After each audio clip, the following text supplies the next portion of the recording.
Hello friends, welcome back to my channel. నేను మీ కిరణ్ వచ్చేసాను సరికొత్త వ్లాగ్తో. ఈ వ్లాగ్ ఏం లేదండి, నా బైక్ అయితే మొన్నే రిపేర్ చేయించాను. చాలా వర్స్ట్గా తయారైంది.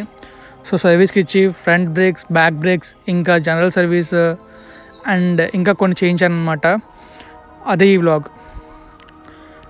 నేను పెద్ద పెద్ద వ్లాగులు చేయాలంటే మనకి ఉండాలి కదా ఫ్రెండ్స్, మంచి బైక్ ఉండాలి అండ్ అది కూడా కండిషన్లో ఉండాలి, లేకపోతే మనం వ్లాగ్స్ చేయలేం. సో కండిషన్గా ఉంచడానికి కోసం అది మొత్తం చేంజ్ అనమాట. సో అది మీకు చూపిస్తాను అంతే. ఈ వ్లాగ్ యాక్చువల్గా నేను రోజు వీడియో పెడదాం అనుకుంటున్నాను, అందుకని చెప్పేసి జస్ట్ ఈ చిన్న చిన్న వీడియోస్ మీకు చూపిస్తున్నా.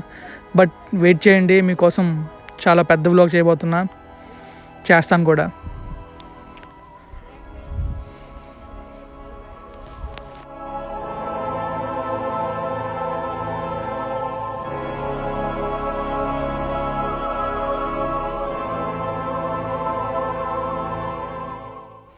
ఇదిగోండి ఫ్రెండ్స్, సర్వీసింగ్ చేసిన తర్వాత నా బండి ఎలా ఉందో చూడండి. చాలా కొత్తగా కనబడుతుంది. ఫ్రంట్ బ్రేక్స్ చూసారుగా, అదిగోండి ఆ బ్రేక్ ప్యాడ్స్ మార్పించాను, దానికి ఒక 600 తీసుకున్నాడు. అండ్ రియర్ బ్రేక్స్ అవైతే 1100 అంట. అండ్ జనరల్ సర్వీస్ ప్లస్ అన్ని ఛార్జెస్ కలిపి 3000 అయింది.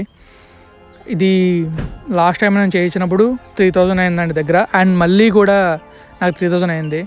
మెయింటెనెన్స్ అయితే కొంచెం గట్టిగానే పడుతుంది. సో R15 తీసుకున్నప్పుడు మాత్రం కొంచెం మెయింటైన్ చేయగలనుకుంటేనే తీసుకోండి, లేకపోతే ప్రాబ్లం అవుతుంది మీకే. సో మెయింటైన్ చేయడం ఇబ్బంది అవుతుంది అనమాట. అండ్ సో బైక్ అయితే రెడీ అయిపోయింది ఫ్రెండ్స్. నేనైతే రెడీగా ఉన్నాను వ్లాగ్ చేయడానికి. And wait for the vlog. Thank you all friends. Thanks for your support. Subscribe, share and comment friends. Thank you all.